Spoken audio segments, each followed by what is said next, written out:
안녕하세요, 강한문성입니다. 오늘은 NBA 이제 초반과 해외 축구 이제 네이션스랑 월드컵 예선 해서 몇 경기 이렇게 준비해 왔고요. 월드컵 예선이나 이제 네이션스는 메모장으로 한번 먼저 갈게요. 축구 먼저 빠르게 한번 진행해 보도록 하겠습니다. 빠르게 한번 가볼게요. 일단 이집트 대 모로코.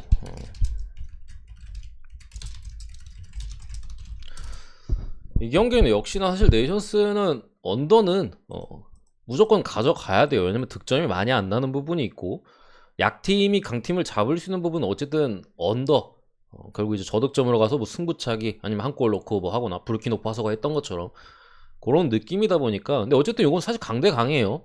이집트 같은 경우 살라를 필두로 하지만 나머지 자원들이 솔직히 이제 보통 국내 자원들이 많다 보니까 좀 아쉬운 부분이 있고, 모로코 같은 경우에는 이제 좀 그나마 해외파들이 많고 공격적으로 좋은 모습을 보여주고 있지만 그만큼 이제 솔직히 측면 자원들의 공격 가담 이런 부분이 많다 보니까 실점이 있어요. 근데 이제 네이션스 아프리카 리그 같은 경우 아프리카 팀들끼리 붙다 보니까 득점이 이렇게까지 화력적으로 많이 터지지 않으면서 중간중간에 뭐 고전했던 부분도 있고 그런 모습인데, 이 경기는 제 생각에 어쨌든 모로코가 전체적으로 결국 측면 쪽 자원들이 많이 올라오는 부분이 있거든요. 하킴이나 뭐 이런 자원들. 근데 그 부분에 있어서 솔직히 물론 살라를 어느 쪽에 배치할지 모르겠지만 마시나나 뭐 하킴이 이런 자원들이 어 살라 때문에 크게 못 올라올 가능성이 있다라고 봐서 배당 전체적으로도 언더가 낮은 것 같아요. 이집트도 전체적으로 살라를 중심으로 이제 지키면서 한 골 싸움으로 갈 가능성이 높고, 모로코 역시도 무리하게 올라가기보다는 역시나 미드필더 자원들이나 이제 측면 쪽 자원들 해가지고 살라를 막으면 우리가 최소 지진 않는다, 요런 스탠스로 갈 가능성이 높다 보니까 역시나 언더 가능성이 높습니다. 결국 이제 이집트가 한 골 넣고 뭐 1대0 내지 1대1로 이제 연장 가거나 이기느냐, 아니면 모로코가 전력적인 좀 우세를 바탕으로 살라까지 잘 막아내면서 뭐 승리를 가져가느냐, 뭐 이런 쪽 사이드 같은데, 저는 기본적으로 모로코가 질 것 같진 않아요. 연장 가서 뭐 어떻게 될 수도 있겠으나 사실 전력적으로 일단은 뭐 후방 자원들이 살라에 대한 집중 견제 뭐 이런 것들을 위주로 수비적으로 임한다 하더라도 최전방에 어쨌든 좋은 자원들이 많아요. 그런 상황에서 요런 선택이 낫지 않을까 싶습니다. 사실 상당히 어려운 경기고 배당만 봐도 아시잖아요. 뭐 이름값도 그렇고 경기 전체적으로 어떻게 터질지는 모르겠어요. 근데 전체적으로 그래도 승패 뭐 핸디캡 쪽으로 접근을 하자면은 배당 쪽으로 좀 올리는 뭐 이런 쪽에 접근이 나지 않을까. 결국 한 골차 승리가 나지 않을까 이렇게 생각을 합니다. 세네갈 대 적도기니, 요것도 역시나 언더예요. 적도기니가 지금까지 살아남을 수 있었던 거는 수비입니다. 수비. 사실 뭐 전체적으로 수비를 잘한다기보다는 공격하는 팀 쪽에서 아쉬움이 있어요. 좀 화끈하지 못하고, 특히나 오늘 경기 이제 마네가 어쨌든 불투명 사이즈 같거든요. 물론 제 생각엔 나올 가능성이 그래도 좀 높아 보이긴 해요. 근데 어쨌든 간에 이제 몸 상태가 크게 좋아 보이지 않는다는 점, 적도균이 어쨌든 공격 자원, 미란다가 또 출전 정지로 빠지는 상황이 있기 때문에 아무래도 한 골 싸움 내지 뭐 득점이 어려운 경기로 갈 가능성이 상당히 높아 보이고, 부르키노파소가 일단 올라갔어요. 그런 상황에서 이게 8강이거든요. 저는 근데 사실 뭐 한 팀 정도가 이제 큰 이변을 내면서 큰 이변까지는 아니었죠. 어쨌든 부르키노파소 상대가 약체였기 때문에 비교적 그런 사이즈긴 한, 결국에 올라가는 거는 세네갈 쪽일 가능성이 있어. 물론 무승부 가가지고 연장 가거나 해서 뭐 연장에서 넣고 올라가거나 승부 차이 갈 가능성도 있어 보이는데, 결국에는 이런 큰 무대 경험 있는 선수가 좀 그나마 먹어본 놈이 먹는다고 세네갈 쪽으로 보는 게 맞지 않을까 이렇게 생각을 합니다. 결국 이제 1대0 뭐 이 정도 사이즈가 좀 예상되는 경기고, 뭐 1대1이나 0대0도 가능성이 없는 건 아닙니다. 족두기가 그동안 너무 잘 잠궈 왔어요. 수비적으로 전력적으로도 뭐 그렇게 약하지도 않고 사실. 그렇기 때문에 요 정도 언더가 좀 더 좋아 보이고, 그 다음에 세네갈 승, 뭐 이런 느낌입니다. 세 번째 경기 캐나다 대 미국.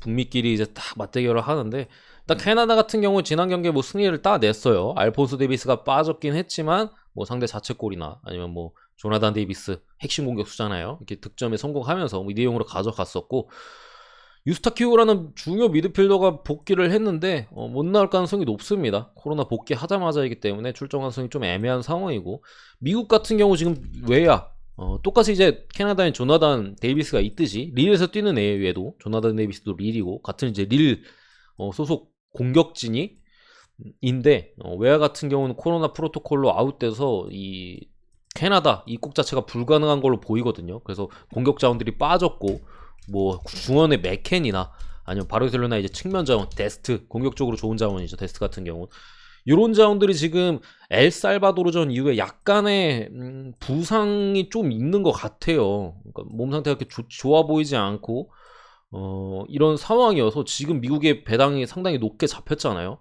결국에 공격 쪽에 외야가 빠지고 맥켄이나 데스트 같은 자원들이 출전이 불투명한 상황이기 때문에 지금 배당이 상당히 높은 상황이고, 미국 같은 경우 더군다나 지난 경기 찬스를 많이 넣어줬어요. 플리식 같은 경우도 사실 소속팀에서 큰 활약을 보이지 못한 상황에서 지금 와가지고 역시나 조금 폼적으로 아쉬운 모습을 보여주고 있고, 물론 사실 경기력 면에서는 지난 경기를 대체 놓고 비교한다면은 뭐 캐나다는 2대0이고 미국은 1대0이지만 미국이 뭐 잘했어요. 상대가 엘살바도르인 것도 뭐 감안해야겠지만은, 근데 최전방에서 이제 많은 득점 찬스를 놓치는 모습을 보여줬었고, 오늘 특히나 빠지는 선수들도 많고 경기 일정도 상당히 타이트해요. 더군다나 두 팀 같은 경우, 두 나라 같은 경우에 이제 월드컵 본선 진출 확률이 상당히 높은 상황에서 이 경기 솔직히 1점만 따도 나쁘지 않거든요. 저는 이 경기 무승부, 양 팀이 결국에 나눠 먹을, 승점을 1점씩이라도 지금 상당히 중요하기 때문에 나눠 먹을 가능성이 상당히 높다고 생각을 하고요.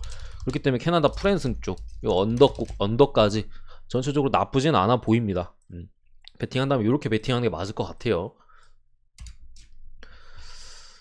다음 경기로 이제 멕시코 대 코스타리카.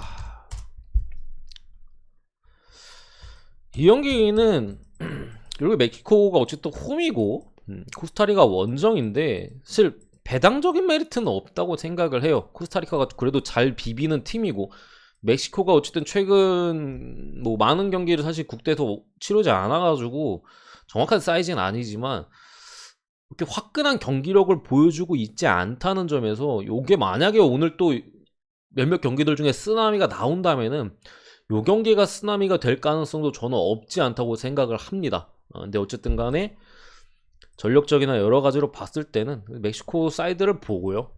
이 경기도 사실 고배당으로 저는 찍는 게 맞다고 생각합니다. 고배당 쪽으로 접근을 하는 게 맞다고 생각을 하고, 언어머 같은 경우 상당히 어려워요. 제가 보는 사이드는 일단 뭐 1대0, 1대1, 2대1 요 정도 사이즈이기 때문에 이렇게 햄무나 무승부로 고배당 쪽으로 접근하는 게 나은 것 같고, 이거 1.2대 배당 메리트는 사실 없다고 봐요. 오히려 NBA 경기들에 있어서 좀 뭐 저배당 경기들 뭐 그런 것들이 조금 더 메리트가 있지 않을까 이렇게 생각을 합니다.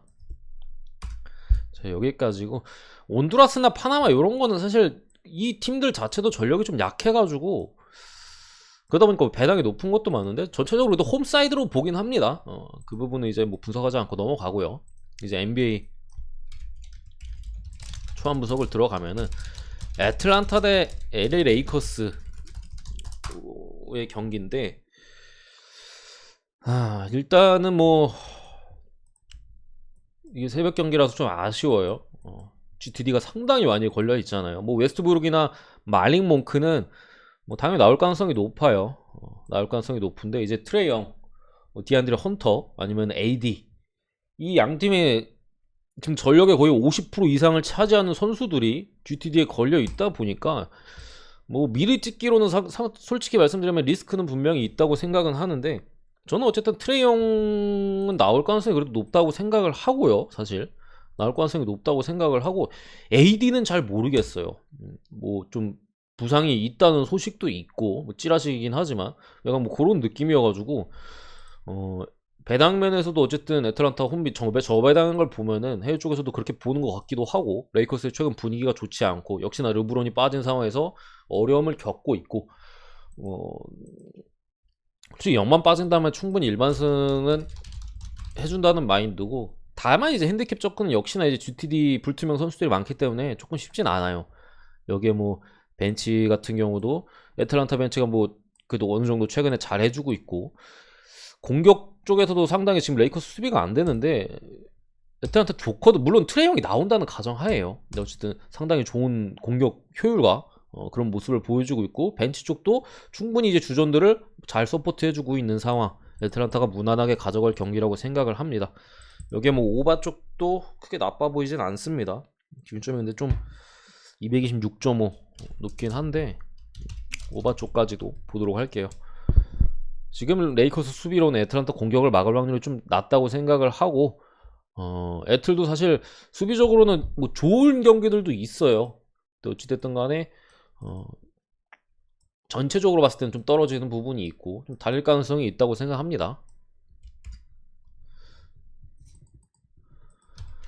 두 번째 경기 샬럿 대 LA 클리퍼스. LA 클리퍼스는 사실 어떻게 이렇게 1, 2옵션이 빠졌는데도 이렇게 좋은, 나쁘지 않은 5할 성적을 유지하고 있는 건지 잘 모르겠는데, 전체적으로 이제 감독의 유능함이 좀 그래도 있다고 생각을 해요. 터론로 감독이 상당히 이제 팀을 잘 이끌고 있고, 중간중간에 이제 거의 던질만한 경기들까지도 전술적으로 잘 가져가면서 대역전승을 가져가는 경우가 많죠. 샬럿 같은 경우는 아쉽게도 우브레가 지금 GTD에 떠있고, 뭐 고든 헤이워드, 뭐 맥다니엘스 뭐 이렇게 빠져있는 상황에서 이 경기도 결국에 라인업을 못 봐요. 우브레가 빠질 가능성도 있고, 클리퍼스 같은 경우 지금 닉 바툼이 이렇게 GTD에 걸려있긴 한데, 저는 일단은 저득점이 그나마 좀 괜찮아 보이고요. 클리퍼스가 어쨌든 간에 샬럿 같은 요런 유형의 팀들 같은 경우 어느 정도 수비가 되거든요, 사실. 이런 좀 야투에 좀 의존하고, 뭐 지금 우브레도 빠질 가능성이 있고, 뭐 고든 헤이워드도 지금 빠진 상황에서 저득점으로 갈 가능성이 좀 높다고 생각을 합니다. 샬럿 역시도 이제 코디 마틴 이런 데를 쓰면서 수비적으로 그래도 신경을 쓰고 있거든요. 물론 최근에 야투가 살아난 부분은 있지만 기준점이 뭐 이렇게 엄청 낮지는 않잖아요. 아무래도 샬럿 경기답게. 그러다 보니까 언더 쪽의 가능성이 조금 더 높지 않을까 이렇게 일단 생각을 하고, 승패는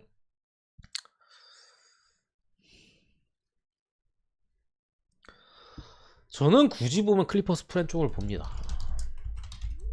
클리퍼스가 사실 샬럿이 뭐 수비가 좀 나아진 부분이 있지만 구조적으로 수비가 좋은 팀은 아니에요. 전체적으로 이제 선수 개인 면면이나 여러 가지를 봤을 때 수비가 좋은 팀은 절대 아니고, 그런 부분에 있어서 클리퍼스가 이제 어떻게 보면 샬럿의 공격을 막을 만한 사이즈는 있어요. 그러니까 클리퍼스가 그렇다고 뭐 더 좋은 지금 팀이고 이긴다라는 거 말씀드리는 게 부분이 아니라, 샬럿 같은 팀들을 상대로는 비빌 가능성이 저는 충분히 있다고 생각을 해요. 어느 정도 수비를 빡세게 가져가면서 뭐 로지어나 뭐 이런 선수들이 야투를 최대한 이제 성공률을 낮춰주고, 공격에서 이제 야금야금 따라가면서 결국에 좀 박빙의 경기로 갈 걸로 보이기 때문에, 특히나 최근에 뒷심이 상당히 좋은 모습을 보여주고 있기도 하고, 굳이 뭐 배팅을 한다면은 저는 클리퍼스 프랜 쪽이 낫지 않을까 이렇게 생각합니다.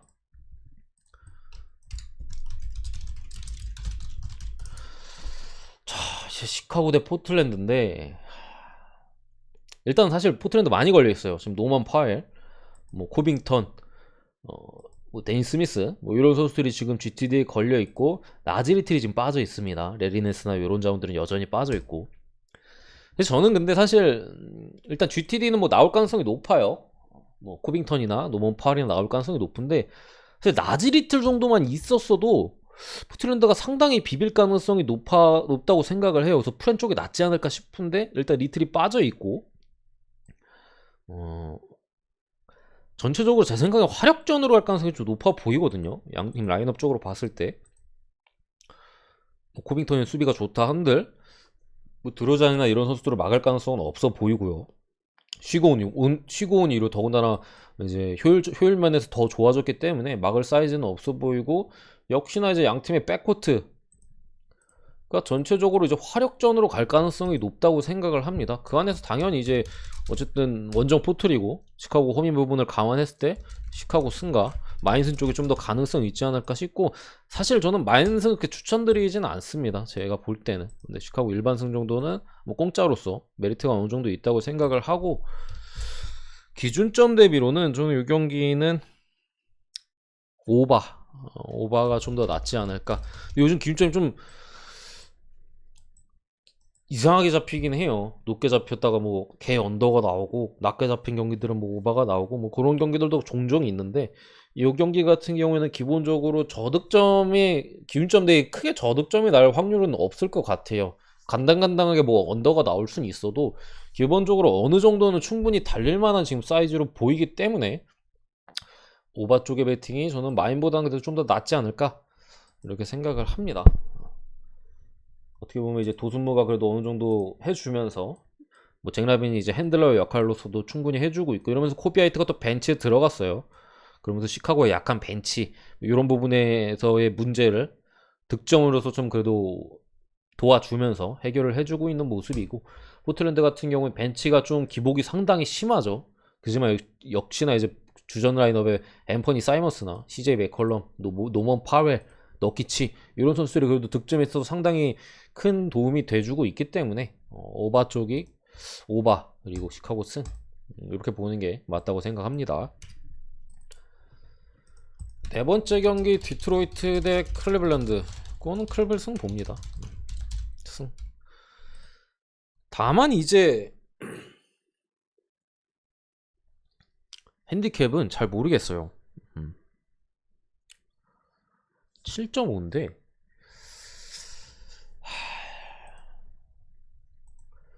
물론 이게 디트 같은 경우 사실 요즘 커닝이 잘하고 있어요. 상당히 이제 초반에는 얘가 무슨 1픽이냐 뭐 이런 소리도 많이 들었는데 최근에 야투감은 상당히 많이 올라온 모습이고, 이 프론트 코트진도 어느 정도는 좋은 모습을 보여주고 있는 상황이에요. 그러다 보니까 뭐 홈에서도 최근에 승리를 따내는 수가 많고 뭐 잘 비비는 경기들도 조금씩 있는 상황인데, 역시나 클리블랜드 높이 앞에서는 사실 효율이 많이 좀 떨어질 수밖에 없고, 중간중간에 뭐 승리를 따냈다고는 하나 어느덧 이제 다시 패작 4연패로 좀 들어섰죠. 유타, 뭐 덴버, 뭐 올랜도 뭐 이런 팀들을 상대로 이제 아쉬운 모습을 보여줬기 때문에 오늘도 역시나 데이러스 가란드가 상당히 이제 디트에 뭐 골문이든 뭐 백코트 라인이든 상당히 흔들어 놓을 가능성이 있고, 마카넨이 빠졌긴 하나 이 라인을 깨기는 상당히 어렵다고 생각합니다. 그래서 클리블랜드 일반승을 보고요. 다만 핸디캡은 저는 잘 모르겠어요. 이 경기는 핸디캡은 잘 모르겠습니다. 굳이 핸디캡을 건들고 싶은 경기는 사실 아니다 이렇게 보고 넘어가. 찍는다면 솔직히 클벌 마인을 찍는 게 맞겠죠. 아무래도 벤치 싸움에서도 훨씬 이제 우위를 가져가고 있고, 뭐 케빈 러브나 제디 오스만 상당히 이제 좋은 모습을 보여주잖아요. 최근에 지난 경기 어디야 미러키를 상대할 때도 엄청나게 좋은 모습을 보여줬었고, 사실 불안한 면이라면은 조금 그래도 클벌이 많이 쉬었어요. 한 4일 정도 쉬고 이 경기를 뛰는 거기 때문에 원정 경기고, 그런 부분에 있어서 선수들의 실전 좀 쭉감 이런 것들에 대한 불투명 때문에 저는 이제 핸디캡은 보지 않았는데, 뭐 찍는다면 클벌 마인 찍는 게 맞다 생각을 하고, 언더도 나쁘지 않아 보입니다. 제 생각에 저득점으로 갈 가능성이 높아 보인다. 212.5 생각보다 좀 높게 잡혔다고 생각을 해요. 어쨌든 디트 같은 경우가 이제 클리블랜드의 이제 골밑을 공략하기에는 상당히 어려워 보이고, 결국에 이제 외곽포에 좀 의존해야 될 가능성이 높은데, 물론 가끔씩 막 터지긴 해요. 뭐 커닝이 요즘 좀 잘해주고 있고, 뭐 디알로 이런 애들이 빵빵 터지는 경기들도 있는데 오늘은 좀 쉽지 않을까 생각해서 언더 쪽을 봅니다.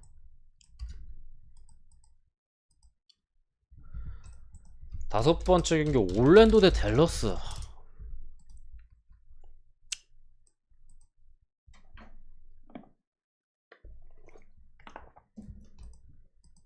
일단 티마주가 계속해서 빠지고 있고 오늘 포르징기스도 빠졌어요. 근데 이게 더군다나 댈러스는 백투백이고, 저는 이 경기는 핸디캡 조건은 사실 클블은 제가 잘 약간 모르겠는 느낌에서 약간 간다면 클블 쪽인데, 요거는 핸디캡 안 건드리는 게 제 생각에는 맞다고 생각을 합니다. 이 웬델 카터 주니어가 복귀하고부터 확실히 올랜도가 살아났어요. 그러니까 전체적으로 이제 프란츠 바그너가 추가적으로 더 이렇게 호흡이 좋다 보니까 살아난 야투감을 최근에 보여주고 있고, 젤런 소스 최근에 이제 나쁘지 않고, 코렌 써니가 이제 한창 좋았을 때보다는 득점 면에서 지원을 못 해주고 있는 부분은 있는데, 역시나 댈러스 이거 백투백이고 포르징기스 빠졌고 뭐 이런 사이즈이기 때문에 그렇게 높지 않은 6.5의 핸디캡이지만 저는 접근하기에는 조금 빡세지 않을까 싶고, 이 경기는 양차가 뜰 가능성이 제 생각에 높다고 생각을 합니다. 기본적으로. 그러니까 어쨌든 올랜도의 최근, 사실 댈러스 말고 좀 애매한 팀 만났으면 저는 올프를 봤을 것 같은데, 댈러스도 최근에 상당히 잘해요. 수비적으로도 좋고, 뭐 돈치치가 계속해서 잘해주고 있는 상황 가운데 여러 선수들이 수비적으로나 공격적으로 나쁘지 않은 모습을 보여주고 있고, 벤치 쪽에서도 이제 레지블럭이 원래는 사실 3&D 자원인데 수비는 좋았어요. 근데 야투면에서 안 터지는 경기가 너무 많고 하다 보니까 3점슛 시도 자체도 적고 했는데, 최근 경기에서 이제 팍 살아나면서 댈러스의 공격력이 살아났단 말이에요. 그런 상황에서도 어쨌든 올프를 확실하게 좀 볼만한 사이즈는 아닌 것 같고, 댈러스가 어쨌든 승리할 가능성이 높다고 생각을 하고요. 핸디캡은 그래도 저는 올랜도 쪽으로 봅니다. 양차가 좀 뜰 가능성이 높지 않을까. 댈러스가 뭐 4, 5점 차 하면서 좀 힘겹게 좀 승리를 따내지 않을까 보는 경기입니다. 다음이 6번째, 이거는 이제 내일, 뭐 댈러스 경기도 그렇고 이 경기도 내일, 이거는 라인업을 보지 않고서 사실 배팅을 못합니다. 분석도 안 되고. 미네소타 같은 경우는 그게 문제예요. 지금 이 베벌리가 아웃되는 부분이 너무 큽니다. 수비적으로 너무 많이 떨어져요. 베벌리가 빠진 경기들에서는. 뭐 사실 미네소타가 지난 경기에서도 벤치가 거의 제 기억에 40득점을 넘게 기록을 했었거든요. 뭐 말릭 비즐 이런 애들이 상당히 좋은 모습을 보여줬던 것 같은데, 잠시만요. 기록 한번 볼게요. 어쨌든 그런 경기에서도 사실 미네소타가, 물론 상대가 피닉스긴 했지만 10점 차로 졌어요. 비즐리나 뭐 이런 애들이 엄청나게 빵빵 터지는 경기였는데도 10점 차로 졌다. 이거는 지금 미네소타가 수비가 안 된다는 거예요. 사실 원래 미네소타의 어쨌든 좋은 수비력 이런 걸 감안했을 때 벤치가 저 정도로 활약해준다? 웬만하면 이기는 경기가 나왔어요. 그래서 상대가 피닉스일지라도 적어도 10점 차다가 벌려질 경기는 아니었는데, 결국 이제 베벌리가 빠지고 빅3 중에 이제 디러셀이 빠지고 이런 상황에서 이 선수들의 지금 이 팀에서 비중이 너무 커요. 그러다 보니까 이거는 출전 여부를 보지 않고서는 배팅을 할 수가 없다. 유타도 도노반 미첼, 고베가 물론 빠진 부분이 있지만 미첼 같은 경우도 상당히 핵심 자원이기 때문에 이 경기는 뭐 GTD 불투명 선수들의 출전 여부를 확인하지 않고 사실 배팅하기는 어렵다고 생각을 하고요. 어쨌든 베벌리가 다시 한번 빠진다면은, 유타도 고베어가 빠졌기 때문에 골밑 수비나 여러 가지로 솔직히 문제가 있어요. 수비적으로나 공격적으로는 좀 아쉬운 모습이 있는데, 미네소타도 좀 베벌리가 또 빠진다면은 팀 디펜스 전체적으로 봤을 때 문제가 좀 생길 확률이 높다. 222.5 초안에서는 오버 쪽만 보고 넘어가도록 하겠습니다. 이 경기는 그래도 결장자를 좀 확인하는 게 낫지 않을까. 결장자를 확인하지 않고서 승패 예측도 좀 빡세고, 그나마 좀 오버 쪽을 봅니다. 마지막 경기, 피닉스 대 샌안토니오. 지금 세나는 너무 많이 빠졌어요. 너무 많이 빠졌다기보다는 핵심들이 다 빠졌습니다. 그리고 수비를 해줄 만한 선수들이 다 빠졌어요. 디존테 머레이, 데리 화이트. 이 백코트 수비가 세나는 사실 괜찮거든요. 데리 화이트 얘도 상당히 이제 저평가받는 좋은 수비수고, 디존테 머레이 수비가 좋아요. 공격도 괜찮고 수비도 괜찮고, 야코 퍼들도 수비적으로 이제 골 밑에서 상당히 좋은 모습을 보여주는 선수인데, 지금 그러면서 이제 샌안토니오 같은 경우 프론트코트 이 포워드진의 수비가 좀 약하거든요. 맥더머 수비 없는 수준이고, 그런 상황에서 지금 수비를 할 선수들이 다 빠져가지고, 이게 어쨌든 피닉스의 지금 만약에 에이튼이 사실 이게 GTD여서 나온다면은 오늘 경기 출전 시간은 어느 정도 뛸지 아니면 컨디션이 어떨지에 대한 문제는 있어요. 그런 불확실성은 있는데, 이거는 피닉스가 어느 쪽을 공략을 해도 샌안토니오가 못 막는 사이즈예요. 사실 그냥 크리스폴 부커 하던 대로 이제 해도 되고, 뭐 폴이랑 뭐 에이튼 아니면 뭐 맥기 뭐 빠진다 하더라도 뭐 제일런 스미스 내지 비욘보 뭐 이런 애들이랑 투맨 게임을 해도 샌안이 못 막습니다. 이 피닉스가 제 생각에 마음만 먹으면 130점 이상도 가능한 경기라고 생각을 해요. 물론 지금 피닉스 같은 경우 캐메론 페인이 빠진 상황에서 크리스폴이 상당히 이제 출전 시간을 많이 가져가고 있어요. 그런 상황에서 이게 오늘 경기 사실 이거 세난이 역배 사이즈는 아예 없거든요. 제 생각 거의 가능성 제로예요. 지금 피닉스를 이길 가능성은 제로입니다. 일단 수비가 안 되기 때문에, 안 되는 라인업이기 때문에. 그런 상황에서 피닉스가 조금씩 출전 시간을 조절하면서 그냥 할 가능성도 분명히 있다고 생각을 해요. 그런 상황에서 어쨌든 오바의 선택지는 분명히 그래도 생각을 해봐야 된다라고 생각을 하고요.